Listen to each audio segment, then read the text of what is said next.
conspiracy on me because they know about this, and I went to one of the Obama things and I talked with a megaphone telling people how to do this. But you know what? They still ignore me. They've got me blacklisted in a deep pigeonhole, so deep no one will ever hear this. And you people are the stupid ones, because they're going to do it to you someday too if they're not doing it already. Because you're smarter than them, that's why.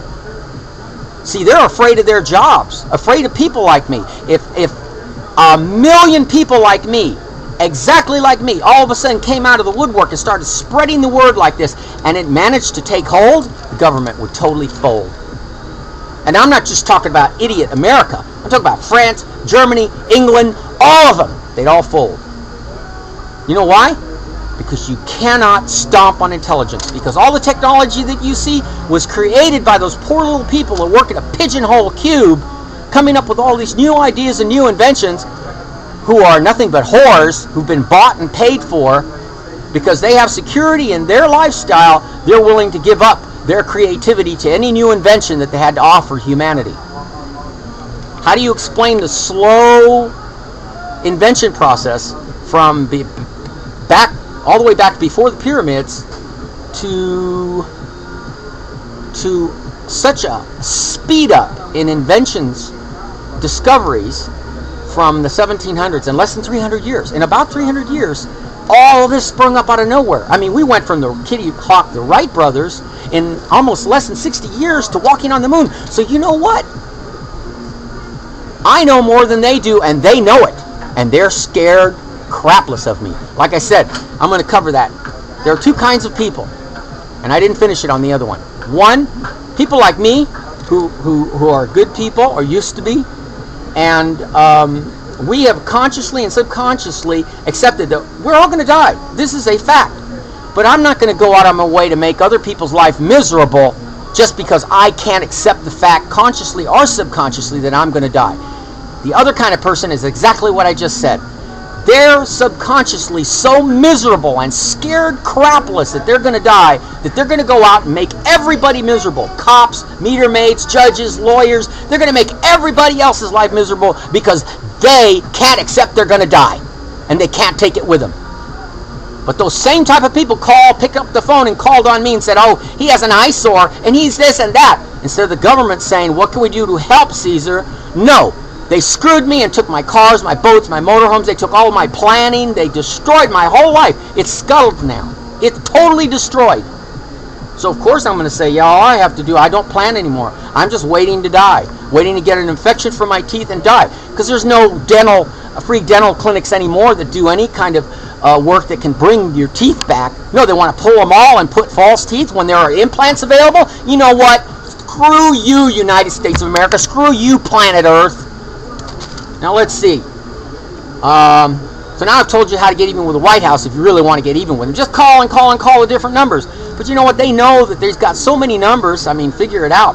From 0000 you got to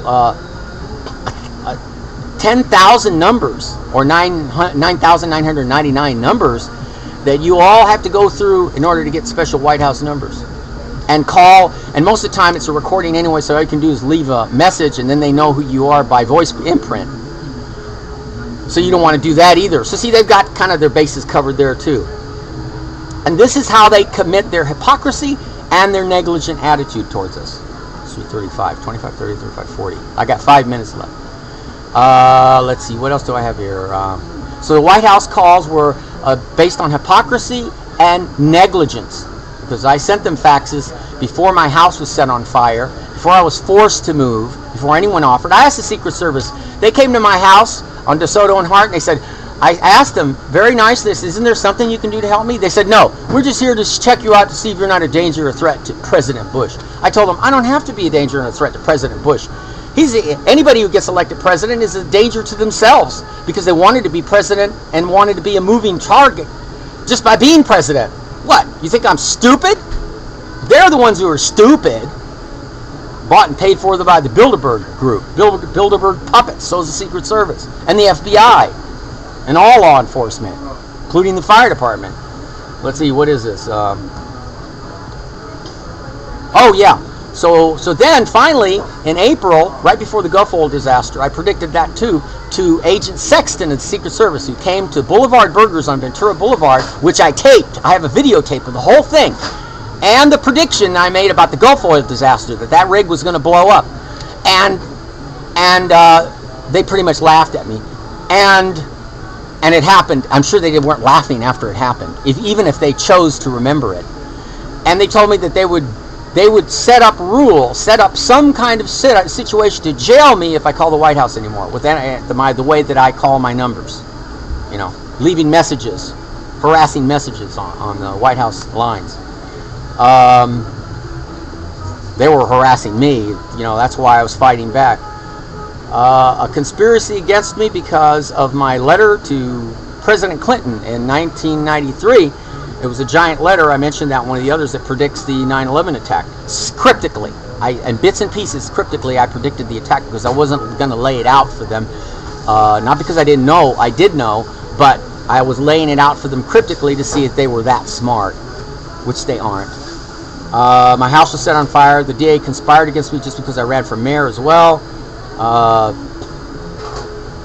And I do have greater ideas about better, more efficient, smart politicians and how to protect people from natural disasters, but I'm not going to tell you what it is because no one helped me. No one stuck their hand out and helped me. The Japanese tsunamis, we had our biggest warning from the tsunami that happened in the Atlantic in 1995. So hey, why are you sitting on your asses doing nothing? Hey Japanese, get this message. You are idiots. Idiots, because you could have prevented all that death if you had maybe heard one of my recordings and said, hey Chaz, what do you know? What can you do to help us? I would be glad to help them so long as they gave me, written in blood, a promise, a contract saying that I could build my inventions and no building inspector, no one's going to come to my door and knock on my door and tell me that I can't do that. So they deserve the tsunami, just like any other country that's idiot enough to not take steps to safeguard people's lives. And they had plenty of warning. Christmas 95, 96, 97, 98, 99, 2000. What? Hey, there's plenty of, 2005? Yeah, Christmas, 2005, 6, 7, 8, 9, 10, 11. 6 years warning. That 6 years was plenty of time to institute better safeguards than just a beep, beep, tsunami warning. Go to higher ground. That's really stupid. Let's see, what else? Why I'm ignored by the media? Because they really do want people to die. They really do. It makes for good press. Let's see, what else? That I am a prisoner in this country. A prisoner against my will, kept here for more than 25 years on and off. And then they also rose the price of passports. So you have to have, quite a bit of pocket change, a little more than $200 to get a stupid passport. And then you can rest assured, now that the FBI and the Patriot Act, the FBI can now operate in outside countries, so they can arrest you in an outside country, just that they happen to not like you. Trust me, they've been watching me for a long time. They've been milking me for any of the smart ideas that I somehow reveal through any of my monologues, and then they use the idea for their gain and give me nothing. So, 340. That's the end of it. That's part 6, I think. Okay. Talk to you later. Bye.